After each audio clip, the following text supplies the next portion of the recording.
Joseph, you've signed a new 2.5-year contract with Doncaster Rovers. Just put into words how that feels. Grateful, honestly speaking. Like we were talking before the camera went on, about how I came in on a short-term contract in the beginning, and just like grateful to God that, you know, I've gone on, had a good 18 months, and the club's kind of said, you know what, we trust you enough, we believe in you, and here you go, it's another 2.5 years. This has clearly been in the pipeline for a little while now. How big was the club having that belief in you when you decided to stay here?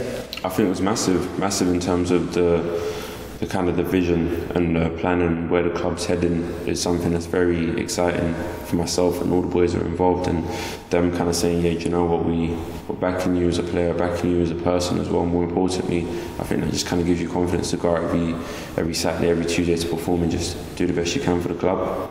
The fans have been so keen for you to stay pretty much ever since you returned to the team. All they've talked about is Joseph going to stay next year. Has that had a part to play as well, you know, when you feel that love from the supporters? I think it definitely does, you know, it's definitely a contributing factor, and I think just having the fans there is people always ask, do you kind of aim to get the fans on board? And I think I'm just more like, you know what, if you play for the club and show the passion and put in all the work that you can and fight for every ball, compete for every ball, I'm sure the fans will get on board, and I'm thankful that they've got on board and they're big admirers of me, so yeah. Of course, the bread and butter for you is the football. It's training 5 times a week, playing at a weekend or on a Tuesday night, but to you there is a lot more than that, isn't there? The work you do in the community.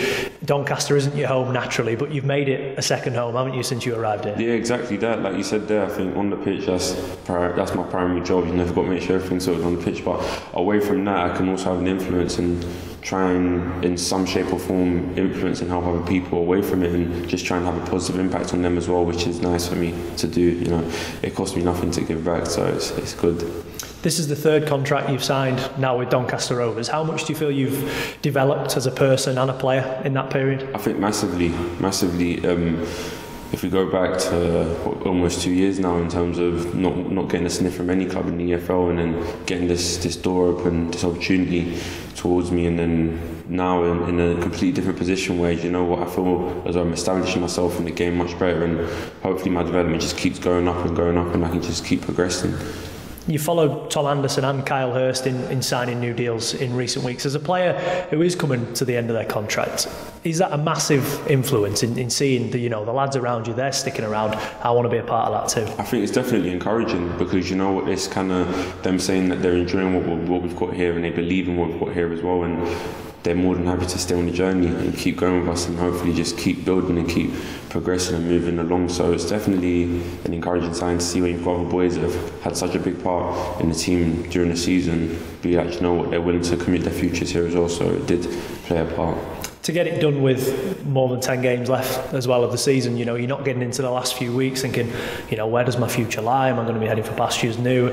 How much does that help in settling things down? And you know, we'll see some of your best football, won't we, in the next few weeks now? Hopefully so, you know. I think it just kind of puts my mind at rest, you know. Everything has been, the discussions have been going on off the pitch, and they've finally been sorted, and now it's just football, and that's how I've always wanted it to be and how I always enjoy it to be. You know, these contract things are natural, they're always going to happen, because you're going to have to discuss contracts along the way, so getting this over the line is just fantastic, and now it's just football and push for promotion. Of course, Danny's been in the building a fair few months. What have you made to the way he wants the team to play? He's certainly got a style and a brand, hasn't he? And it all starts with you lads at the back. I think it's encouraging for us as players, because he's not a manager that comes in, he demands a lot from us, 100%, but he doesn't come in and start shouting and taking heads off and all sorts like that. He kind of gives you the confidence to go out and express yourself, and he always tells us he will never ever beat us or batter us for giving the ball away, as long as we're trying to do what he wants us to do and we're getting brave to be on the ball and being courageous. So for me as a young player especially, it just goes, you know what, you've got a manager that backs you, believes in you, so go out there and just express yourself.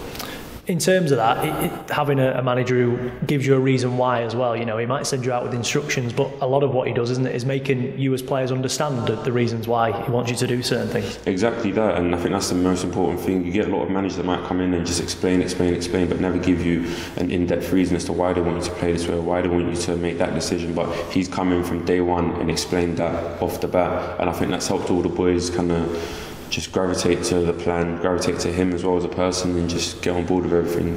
How's it been for you in terms of being back on the pitch in the last few weeks? You're playing regularly, aren't you? Whether it's alongside Tom, alongside Ben, you've settled in seamlessly, kept a good few number of clean sheets. Do you feel like you sort of never went away? I'm just enjoying. I'm glad to be back in the mix and just kind of taking every game as it comes, because now we've got a lot of games. Well, a fair few games, but they're very important games and they can come thick and fast if we don't take it with both hands and grasp opportunity ahead of us. So. Just enjoyed it, getting back in the mix with all the boys. So season tickets on sale as well. You've signed up for next season, as you said there. And what's your message to those fans who love you? Of course, they wanted you to sign. You've signed now. How much encouragement would you give them to get a season ticket and be a part of it next season? I think there's going to be something very special here next season, like very, very special. And I think we'll show glimpses of that leading into the second half or the latter part of this season. And I think the fans will definitely have something to lick their lips up for coming towards the next season and their season tickets. And what does the next 2.5 years look like for you in a Rovers shirt, just to round off? I think just keep progressing and even take it to even higher levels and just develop my game even more and become an even better player and hopefully get more goals, get more wins, get more clean sheets and just challenge myself in another level. Just take it a step up and not just be content with sitting here and be complacent, but going, do you know what, they've given me another opportunity, let's go again, let's repay the trust, go again and become an even better player hopefully in the next 2.5 years.